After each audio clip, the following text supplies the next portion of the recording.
All you curious minds out there, today we're diving headfirst into a captivating journey through the very core of what it means to be human.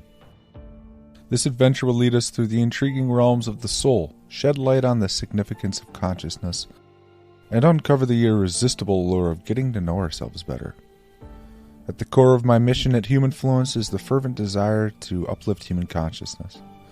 By the end of this video, you will have unlocked the profound truth of your eternal soul, recognized your divine creative power, and awakened the infinite potential within your consciousness.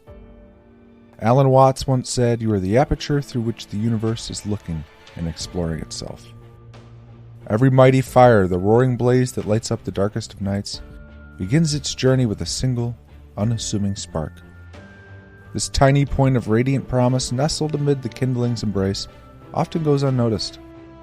Much like that initial spark that fuels an awe-inspiring blaze, our own divine spark possesses the ability to transmute the commonplace into the remarkable.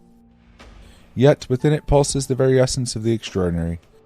It resides within each of us, akin to an engulfant flame encased within the vessel of our earthly bodies. This celestial spark constitutes the nucleus of our consciousness, the throne of our wisdom, and source of our spiritual potential. As the eminent psychologist Carl Jung aptly stated, your vision will become lucid only when you can peer into your own heart. He who gazes outwardly dreams. He who gazes inwardly awakens. This perspective urges us to align within, to awaken to our authentic selves, and to set out on a transformative expedition of self-discovery, guided by consciousness as our North Star. In this material world, a prevailing narrative, materialism, indoctrinates us with the belief that reality consists solely of matter. It severs our connection not only to the celestial ember, but also to the veritable nature of reality in the depths of our own consciousness. Yet as we journey deeper into the recesses of our own minds, we may come to realize that the material world, while undeniably significant, is but one facet of a multifaceted gem. Nearly all psychological tribulations, encompassing desolation and trepidation, originate from either a disconnection from the self or a disconnection from others. Materialism, with its reductive perspective, has sundered both these pivotal connections.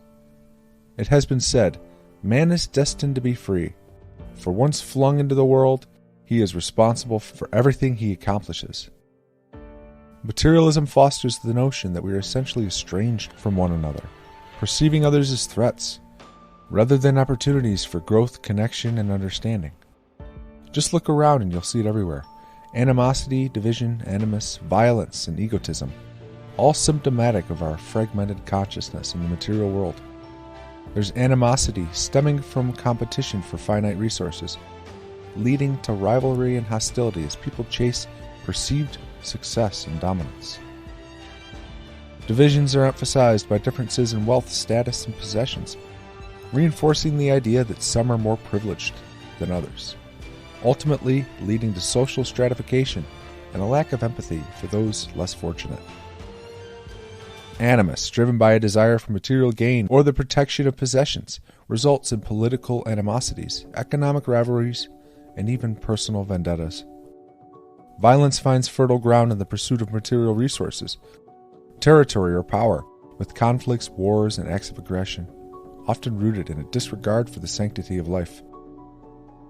And of course, egotism is rampant, a culture where an individual's self-worth hinges on material possessions and achievements. Chasing the next big thing, breeding arrogance, self-centeredness, and a lack of empathy, perpetuating the belief that material wealth defines a person's value.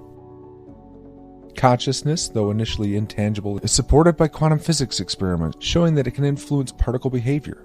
The concept of eternal souls is bolstered by near-death experiences and past life regression accounts, and the idea of co-creating reality aligns with the observer effect and the placebo effect, suggesting our consciousness shapes our world despite challenging traditional scientific views. These concepts, backed by evidence from various sources, illustrate that the pursuit of understanding the interplay between consciousness and reality captivates both skeptics and seekers. Frederick Nietzsche astutely declared, "God is dead, God remains dead, and we have killed him."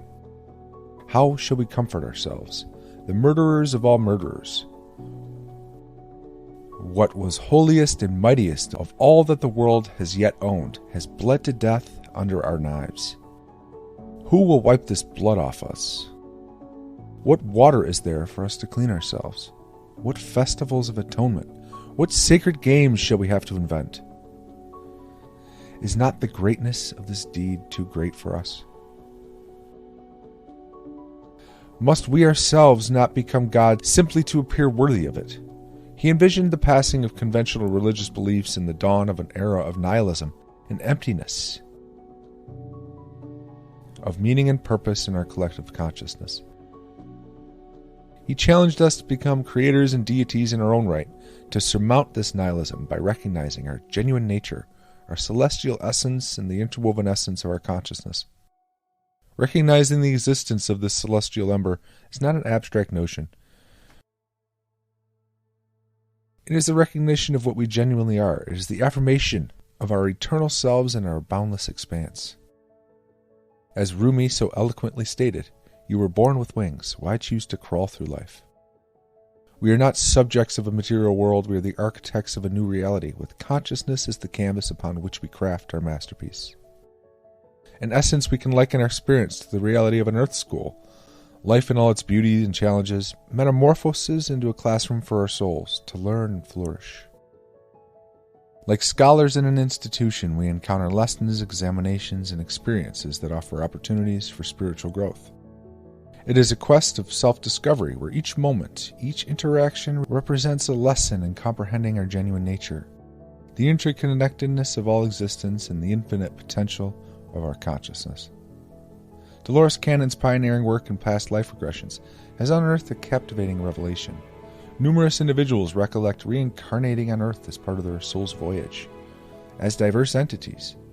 This concurs with metaphysical convictions in the concept of reincarnation, suggesting that our consciousness endures a multifaceted curriculum to ascend and evolve. As we conclude this enlightening journey, let us collectively embrace a profound truth. When we recognize our true essence, we awaken to the reality of our eternal souls. Within each of us resides the essence of a creator, and together we are all co-creators of this remarkable reality.